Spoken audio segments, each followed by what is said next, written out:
Olá! Você às vezes tem a sensação de que não está sendo uma boa mãe, sabe? Fica um sentimento assim, eu poderia ter feito diferente, não era bem desse jeito que eu queria fazer. Às vezes você se sente deslocada com o papel da maternidade. Vou ler uma historinha para você.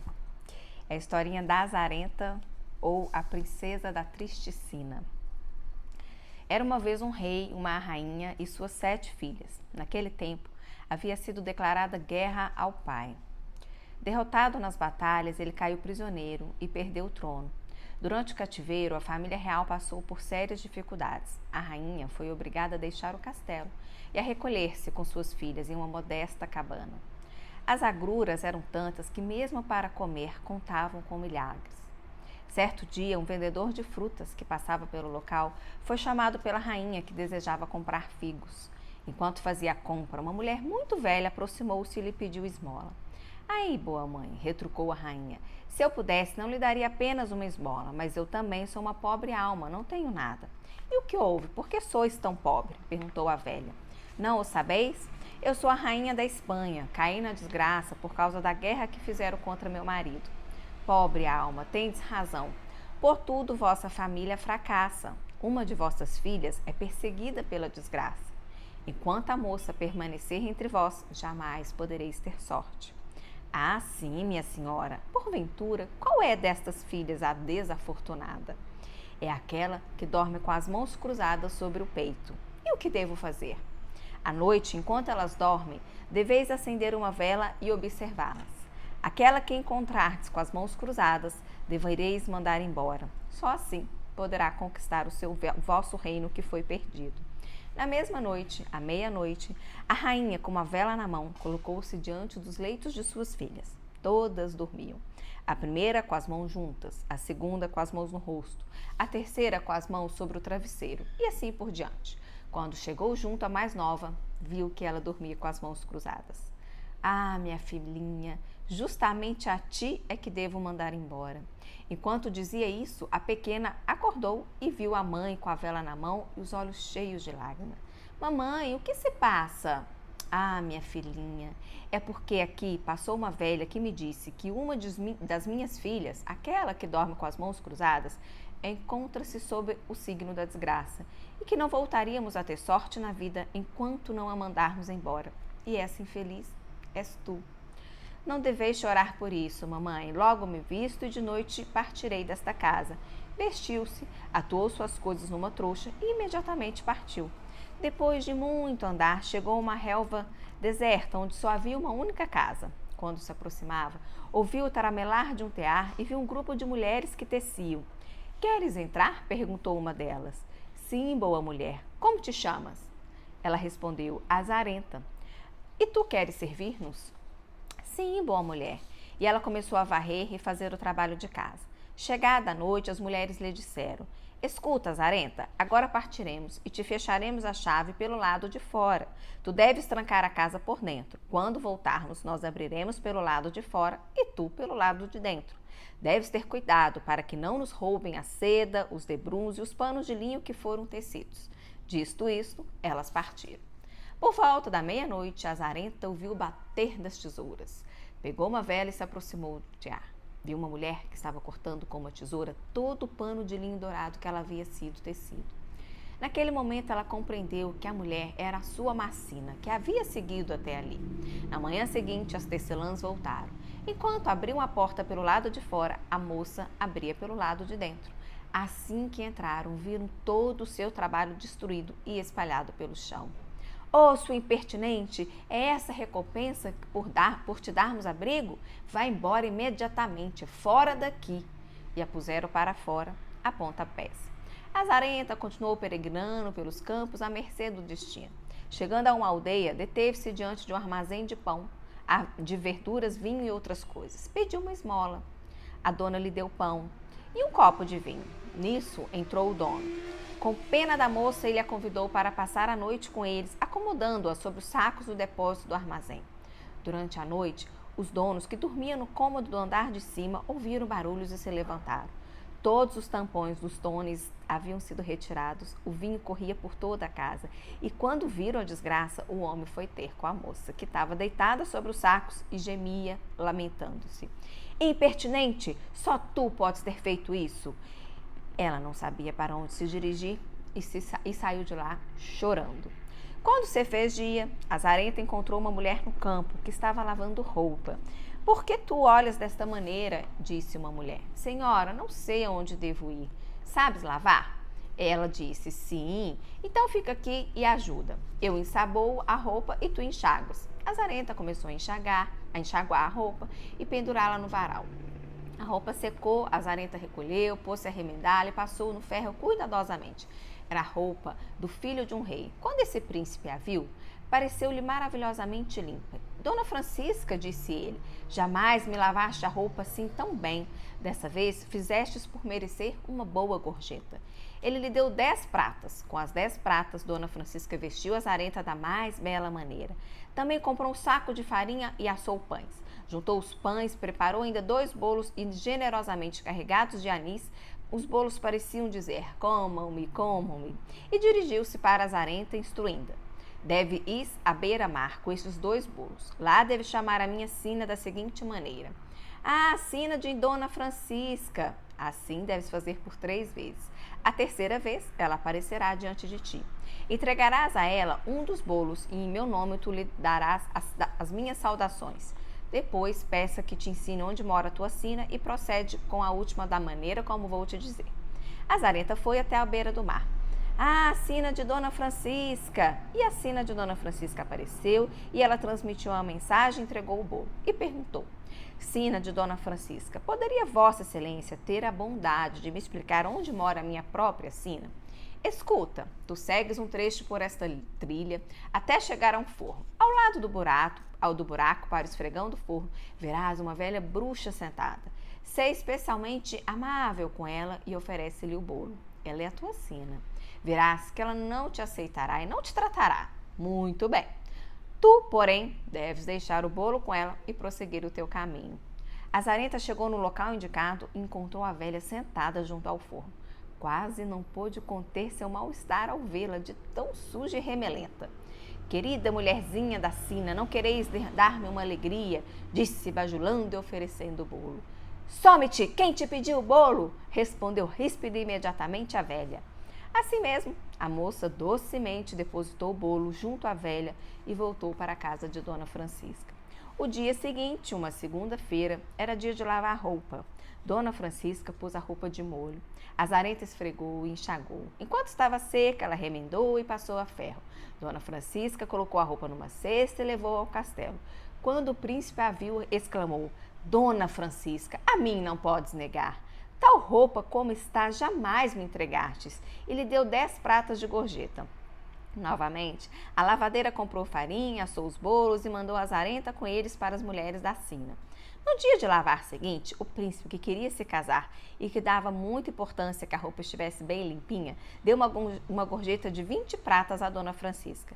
Dessa vez, ela não comprou apenas farinha para 2 bolos, mas comprou também para a mulher da sina de Azarenta uma bela blusa com uma saia de crinolina e combinação. Comprou ainda delicados lenços, um pente, pomada de cabelo e outras quinquilharias. Azarenta foi ao forno. Querida mulherzinha da sina, eis aqui um bolo para ti. A mulher da sina, que entremeste já se tornava um pouco mais meiga, achegou-se resmungando para receber o pão. Neste momento, Azarenta se lançou em cima dela, agarrou e passou a lavá-la com esponja e sabão, a penteá-la, a vesti-la da cabeça aos pés de roupa nova. A velha, que inicialmente se havia torcido como uma cobra, mudava os olhos vistos seu comportamento quando viu como ela brilhava de tanta asseio. Escuta, Azarenta, por que tu fosse tão boazinha comigo? Eu te dou esta caixinha por isso. E ela lhe deu uma caixinha que era tão pequena quanto uma caixinha de fósforos. Azarenta correu de volta para a casa de Dona Francisca e abriu a caixinha. Nela estava um pequenino pedaço de debrum. As duas ficaram um pouco desapontadas. Ela é realmente muito generosa, disseram e guardaram o debrum na última gaveta de uma cômoda. Na semana seguinte, quando Dona Francisca levou a roupa ao castelo, ela encontrou o príncipe de péssimo humor. A lavadeira, que estava bem familiarizada com o príncipe, perguntou: "O que se passa, príncipe?" "Ah, devo me casar, mas agora ocorre que no vestido de noiva falta um pequeno pedaço de debrum. E em todo o reino não é possível encontrar esse mesmo desenho de debrum." "Espera aí, majestade", disse a dona Francisca. Correu para casa, procurou a caixinha na cômoda e levou para o príncipe o pequenino pedaço de debrum.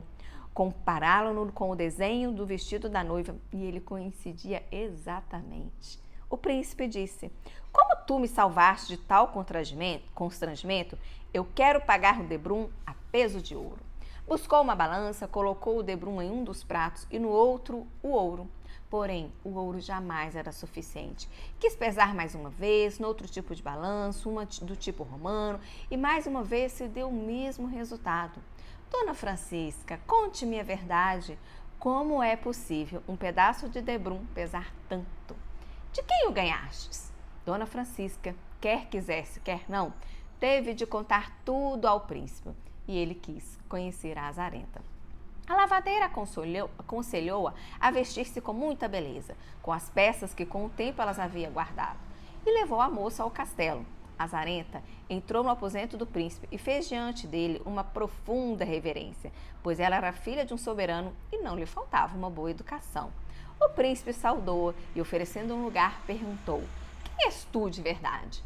Azarenta disse: "Sou a filha mais nova do rei da Espanha, que foi expulso do seu trono e tornado prisioneiro.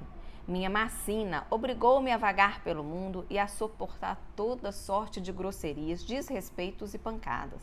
Contou as suas experiências e, então, em primeiro lugar, o príncipe mandou buscar as tecelãs, as quais a macina havia cortado a seda e o debrum. "E qual foi o vosso prejuízo?" 200 pratas. Aqui tendes as 200 pratas. Sabei que esta moça em quem batestes é uma princesa. Não esqueçais, desaparecei daqui depressa." Depois mandou que trouxesse os donos do armazém, a quem a macina havia esvaziado os tonéis. "E qual foi o seu prejuízo?" 300 pratas. Aqui tendes as 300 pratas. A próxima vez, porém, pensai 2 vezes antes de surrar uma princesa. Fora daqui." Em seguida, ele desmanchou o noivado com a sua primeira noiva e se casou com a Azarenta.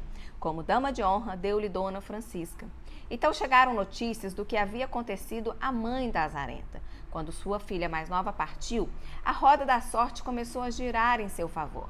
Um belo dia, chegaram seu irmão e seus sobrinhos à frente de um forte exército.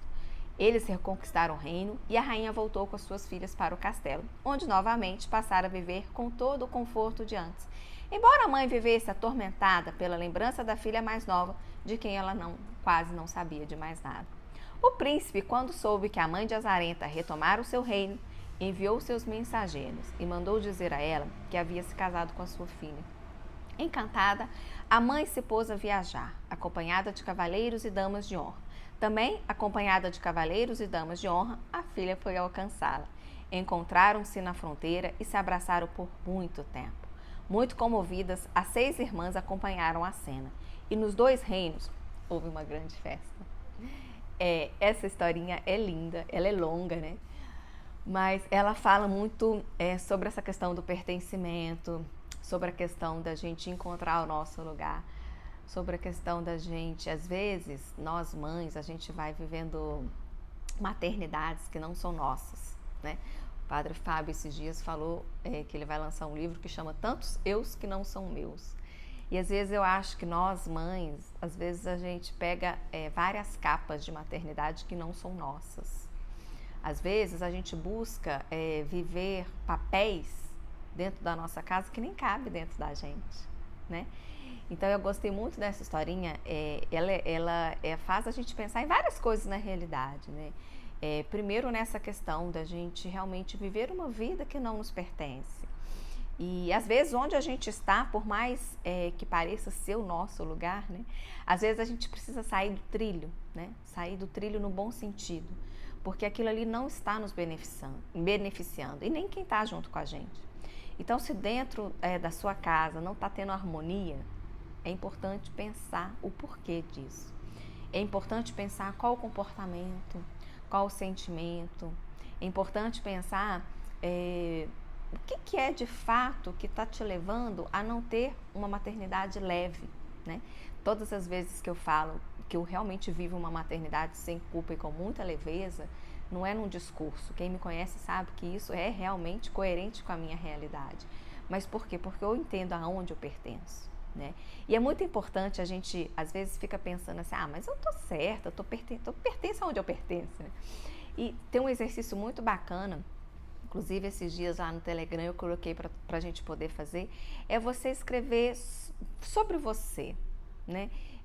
Pega um papel e uma caneta e escreve contando a sua história, na terceira pessoa, tipo assim, Camila é uma nasceu em 1983, ela é filha do Celso e da Luzia, ela era a segunda filha do casal, sabe? Vai contando a história, como se você estivesse contando a sua história para uma pessoa, mas na terceira pessoa. Quando a gente vai fazer esse exercício, que ele parece bobo, né? A gente às vezes subestima os exercícios, a gente subestima as coisas simples, mas elas têm um poder tipo mágica, assim. Quando a gente vai contando essa história assim, da gente, né, na terceira pessoa, a gente começa a perceber um monte de caminhos que a gente percorreu que não faziam parte daquilo que a gente queria, mas que foram extremamente importantes para a nossa construção, né? A gente às vezes acha que a gente não devia ter percorrido, né? E realmente tem coisas que a gente fez que não foram tão boas, mas os erros são aprendizados. E quando a gente olha para o retrovisor, né, na realidade a gente tem que andar para frente. E tudo bem se a gente vai olhar para o retrovisor, né, para saber se a gente está indo no caminho certo. Mas a gente tem que olhar para o retrovisor como uma lembrança de aprendizado. E não olhar para o retrovisor e ficar olhando para o retrovisor. Imagina você estar dirigindo e você ficar olhando para o retrovisor, você vai bater, né? Você vai bater em algum carro, na árvore, você vai bater em algum lugar. Né? Não dá para ficar olhando para o passado, mas dá para olhar para o passado, entender o passado, compreender o passado, acolher o passado e seguir adiante. Né? Essa é a magia da vida. Às vezes a gente fica empacada em coisas do passado, a gente fica empacada em comportamentos, a gente vai repetindo padrões, comportamentos que não nos beneficiam, porque a gente está ali parada, bloqueada, né? A gente precisa, ao invés de construir muros nas nossas relações, ao invés de construir muros na nossa vida, na nossa comunicação. Tem gente que tem muita dificuldade de comunicar consigo, de olhar para dentro de si. Quando às vezes você vai falar de alguém, uma pessoa que você gosta, por exemplo, a gente tece elogios, né? A gente adora falar da pessoa, a gente admira. Aí pede para falar de você, você fala assim, eu sou isso aí, eu sou estranha aí, né? Tô aí, né?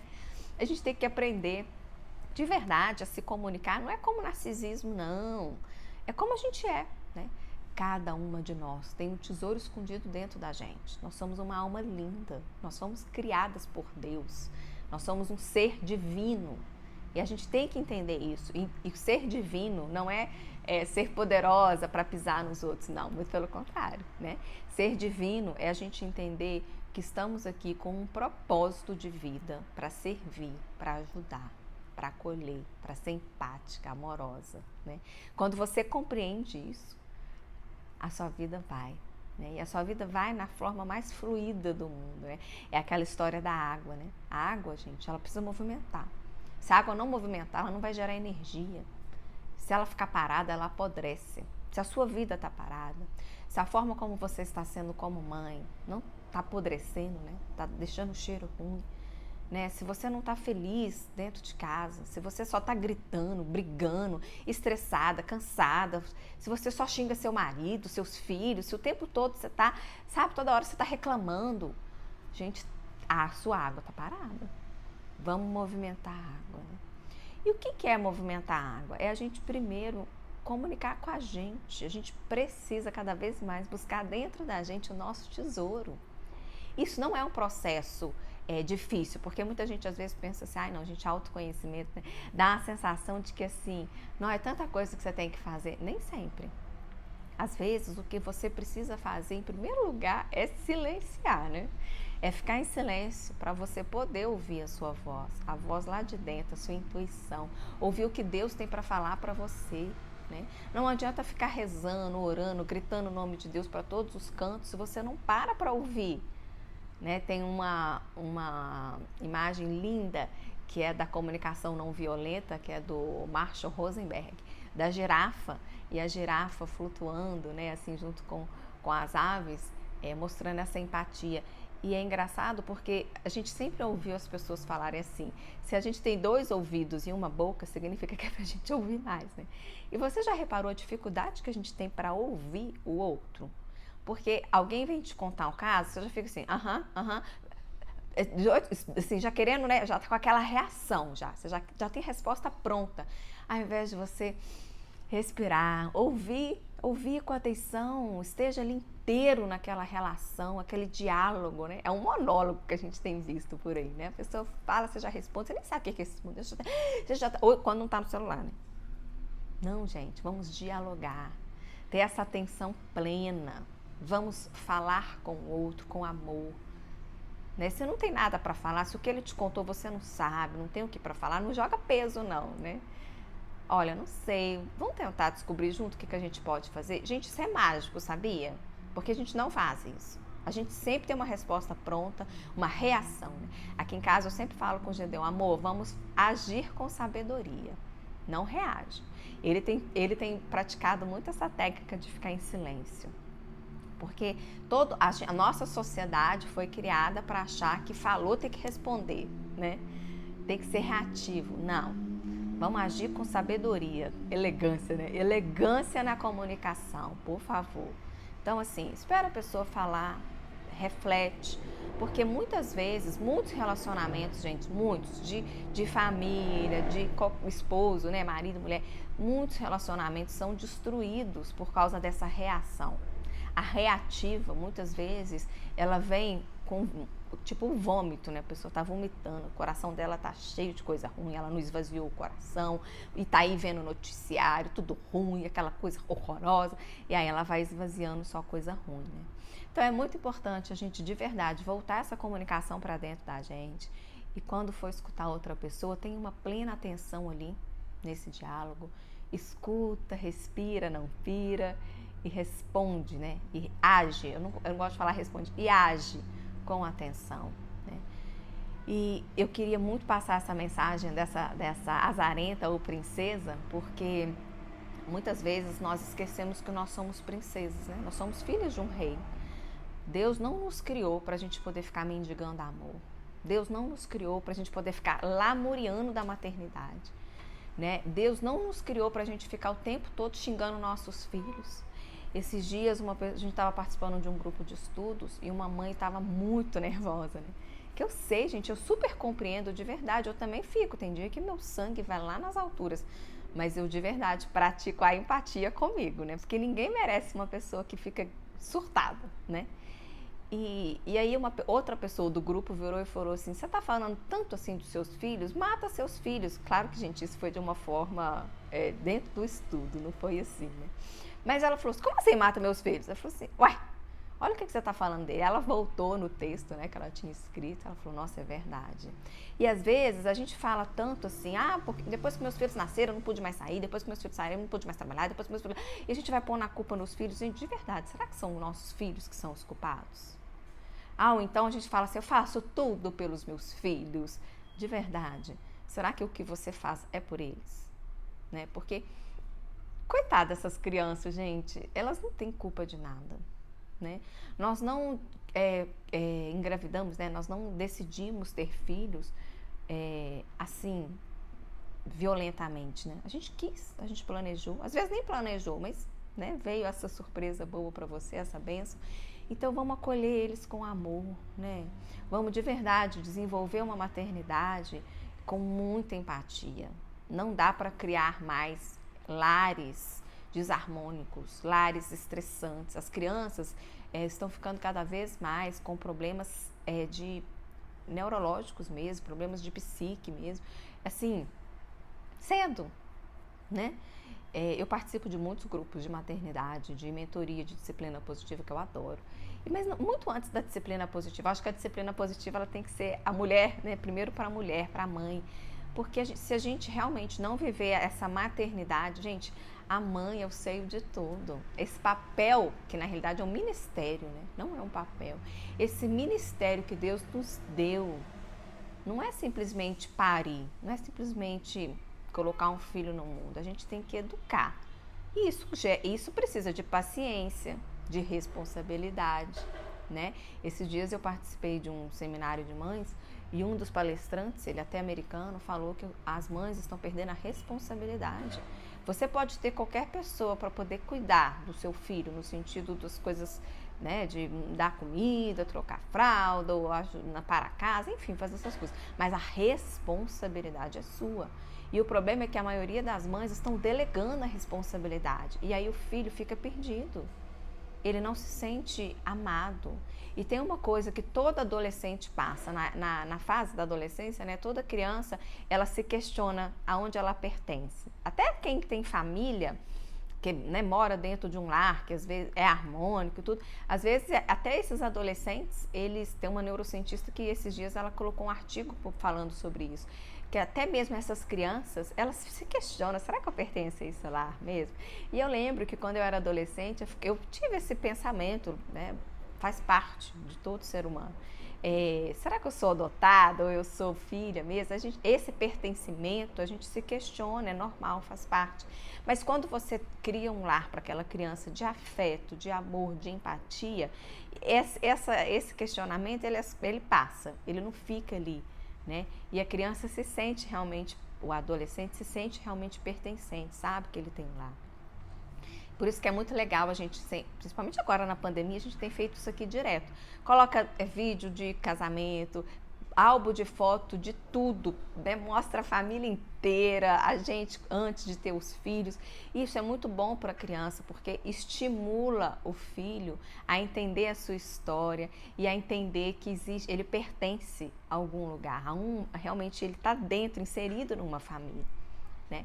Então é muito importante a gente desenvolver atividades assim com as crianças, para elas poderem se sentir pertencentes, e é importante para a gente, né? A gente entender o nosso repertório, entender aonde a gente pertence, entender quem somos, entender para onde a gente quer ir, né? Você sabe para onde você quer ir? Você sabe de verdade qual que é a maternidade que você quer exercer? Porque muitas vezes a gente nessa loucura, né, gente? Hoje rede social tem aí todos os tipos de papéis de maternidade. Por isso que quando eu criei o Mãe Livre Feliz, eu sempre deixei muito claro que a ideia não é criar um novo padrão, representatividade, um estereótipo, porque eu nunca gostei disso. Livre inclui todo mundo. É a liberdade, né? A liberdade materna é você viver a sua singularidade dentro da maternidade. Quando você tem domínio da maternidade, né? E realmente aquilo ali você entende que é um ministério. Porque sabe qual que é o ingrediente principal? Principal é a sabedoria. Não tem outro. Você pode dominar qualquer área da sua vida, mas se você não for sábia dentro do papel, né, do ministério da maternidade, alguma coisa vai ficar ali com um sinalzinho de fumaça. É muito importante. Ser mãe, ser mulher e ser esposa, eu sempre vi isso como um desafio, viver isso na equanimidade, viver cada papel, um papel muito bem é muito fácil, dois muito bem e deixar um de lado é muito fácil. E a maioria das mães vivem assim, né? A gente vê que tá lá a carreira maravilhosa, mas às vezes dentro de casa com o marido não tá muito bem, ou então na educação com os filhos. Essas três formas, né, que a gente se encontra ali, esses três papéis e o ministério principal que é a família, a gente às vezes não consegue ter essa equanimidade. Equanimidade é você ter domínio dessa situação. Como que você vai ter domínio de ser mulher, domínio de ser mãe, domínio de ser esposa? Comunicando com você em primeiro lugar. O autoconhecimento é a base de tudo, gente. Não tem jeito. Como é que eu vou me dominar ali na minha relação a dois se eu não sei nem quem eu sou? Né? Eu vou fazendo papéis. Só que fazendo papéis que não são seus, né? Tantos eus que não são meus, uma hora as máscaras caem, os papéis caem. E aí você vai se ver ali frustrada, sobrecarregada, cansada, sentindo culpa, tomando remédio. Quantas mães que estão se adoecendo, né? Tomando remédios realmente porque elas não estão entendendo, né? Esses dias eu fiz uma live falando sobre o vídeo do médico que eu assisti que me chocou, porque quando ele fala que as mães estão se adoecendo, é muito por isso. As mães estão achando que elas têm que fazer tudo, elas têm que dar conta de tudo e querem, e na realidade, além de achar que tem que dar conta de tudo, quer mostrar muito que, né, faz tudo. Olha, Brené Brown já veio aí há muitos anos dizer pra gente, não temos que ser perfeitas porque ninguém é perfeito. A coragem de ser imperfeita é a coisa mais linda do mundo. A vulnerabilidade, gente, ela é é uma descortinação, né, da nossa vida. Porque enquanto a gente ficar nessa máscara, né, de não, eu sou perfeita, minha vida é perfeita, eu faço tudo perfeito, porque a gente às vezes até fala assim, não, eu não quero ser perfeita. Aí você vai ver o seu comportamento, você vai ver o seu dia. Tudo no seu dia tem a ver com esse checklist de perfeito, né? A gente nem descansa. Eu tenho muitas amigas que têm vergonha de dizer que não fizeram nada no sábado, no domingo, na segunda-feira, um dia que ela quis, né? Eu lembro uma vez, inclusive esse dia foi um dos despertares, assim, para mim, para falar sobre essa maternidade leve que eu vi. Porque eu me lembro que um dia, numa segunda-feira, eu deixei os meninos na escola, tava um sol. Eu adoro tomar sol, adoro. E aí a Márcia, minha vizinha, desceu. Eu desci para tomar sol. Eu tinha terminado de arrumar a casa, eram umas 10 horas mais ou menos. Desci para tomar uns 40 minutos de sol. Ia voltar a fazer o almoço e buscar as crianças. E aí a Márcia, minha vizinha, desceu. Que ela tá com 70 anos. E aí ela desceu, tá lá na piscina para tomar sol. Ela virou para mim e falou assim, Camila, sabe que eu te admiro demais? Eu virei e falei assim, por quê, né? Porque assim, a gente se encontra muito no elevador, mas a gente nunca teve uma oportunidade de ter uma conversa assim. Ela virou e falou assim, porque olha, eu conheço a sua forma de ser mãe, eu te vejo batalhando, vai buscar os meninos, volta, correria, porque várias vezes eu encontro com ela, realmente, às vezes ela abre a porta assim para poder entrar e os meninos estão correndo, eu falo, você segura aí a porta para entrar pro elevador. E aí ela falou assim, eu vejo essa sua luta, mas tem que ser muito empoderada para poder estar numa segunda-feira tomando sol, né? Eu virei e falei assim, Márcia, não é isso não, mas eu sei do meu valor. Não preciso ficar provando para ninguém o meu valor, o que eu faço ou deixo de fazer. E hoje está sol, eu estou com vontade de tomar sol, eu adoro sol, eu vou tomar sol. Eu estou preocupada se alguém vai achar bom, se alguém vai achar ruim. Eu tô nem aí para a opinião dos outros, de verdade. E ela virou e falou assim, mas isso é muito legal.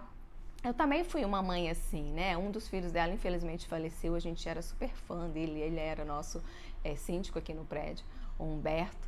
E eu falei com ela, Humberto, né? A gente ficou conversando sobre o Humberto, sobre esse jeito dele. Ele sempre foi muito assim também, sabe? De fazer as coisas na verdade, sendo ele transparente. Eu falei, Humberto também era muito assim. Ela falou assim, pois é, eu também fui uma mãe assim.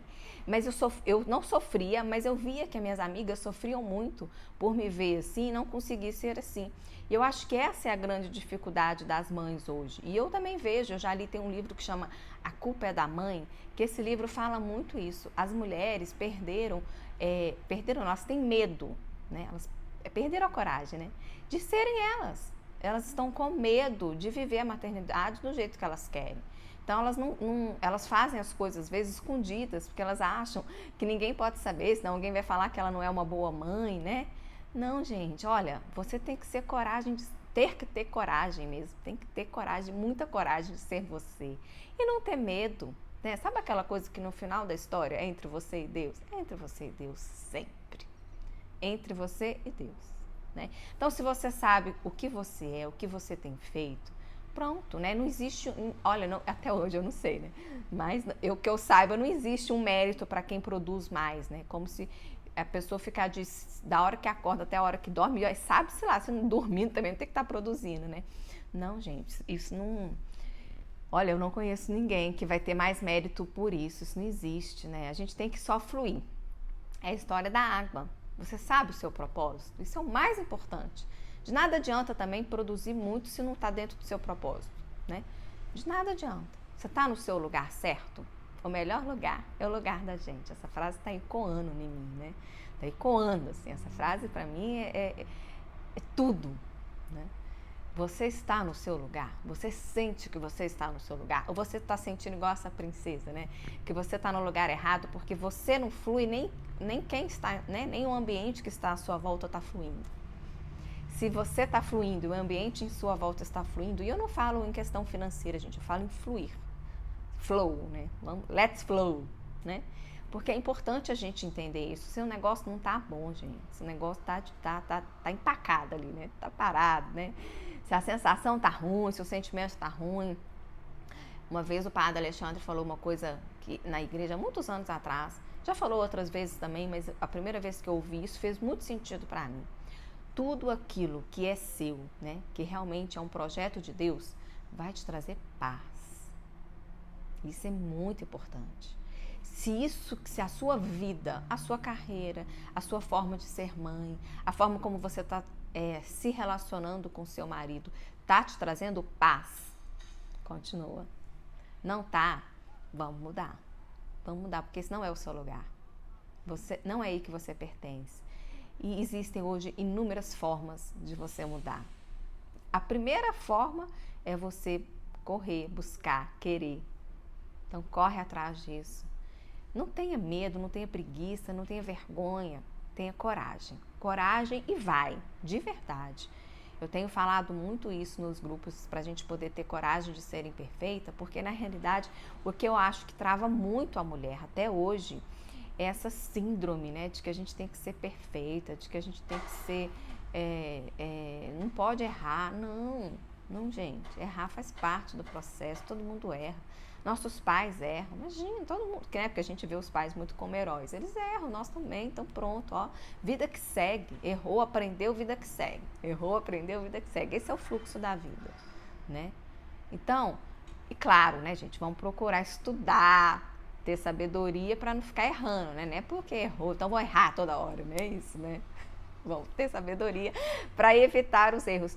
Tem um ditado, né, que fala que o tolo não aprende com os erros, o inteligente aprende com os erros e o sábio aprende com os erros dos outros. É mais ou menos uma coisa assim. Essa é a ideia.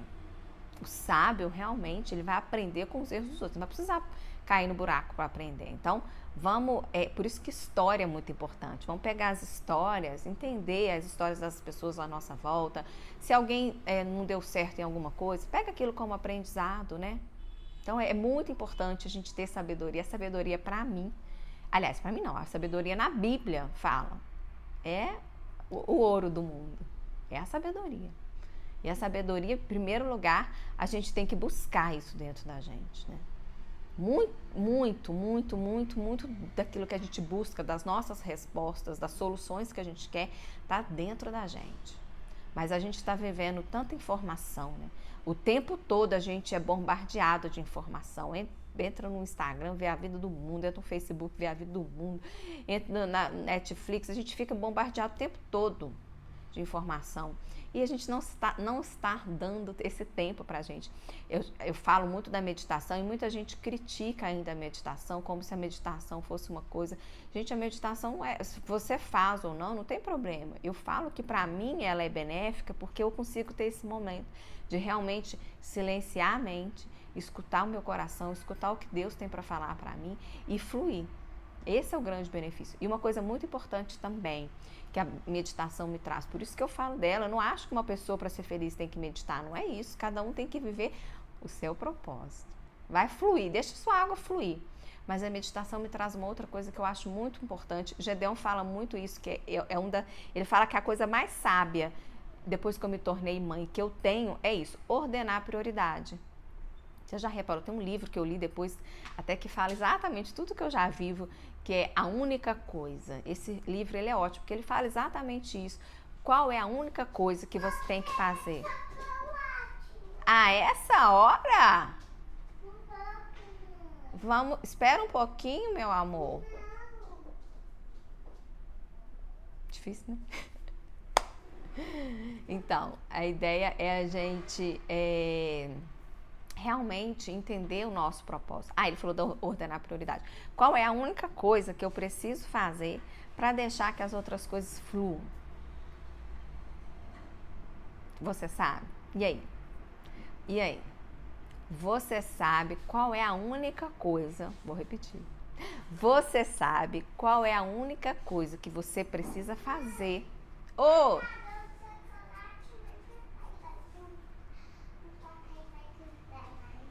Vai comprar mais, papai vai. Papai compra tudo. Por isso, gente, isso é uma outra coisa importante, sabia? A gente faz muito isso aqui em casa, a gente não compra essas coisas de verdade, a gente só compra no final de semana, ou se tem um aniversário, alguma coisa assim, exatamente por isso. Isso é uma forma da criança de entender que não tem, tá vendo? A gente tem que deixar ele livre para ir lá buscar, ver que não tem. Olha, eu podia muito bem virar e falar assim, não tem chocolate, não vai comer chocolate, né? E ele foi lá por conta própria, olhou, viu que não tem. Porque hoje não é dia de comer chocolate, dia de semana vai comer chocolate, gente, né? Se fosse até eu vou comer. Mas é importante a gente saber isso. Esses dias eu tava vendo uma live de uma pessoa que eu sigo nas redes sociais falando sobre alimentação, e ela falou que uma das coisas mais importantes, a gente já tem esse hábito aqui em casa, é não comprar. Se você de verdade tá querendo emagrecer, né, quer ter um hábito saudável, não compra. Agora na quarentena, se eu tivesse chocolate, eu não ia achar mesmo, que eu já tinha ido lá buscar, né, gente? De vez em quando a gente fica assim, no sentimento, assim, queria comer um chocolate agora, né? Então é importante a gente não comprar, né? Porque senão a gente acaba, às vezes, caindo na tentação. É muito difícil. Eu já tô brincando, assim, hoje eu consigo evitar de verdade, mesmo tendo. Mas é difícil para quem está começando. Então, fica a dica, tá? E nada a ver com o assunto que eu tô falando, mas tudo bem.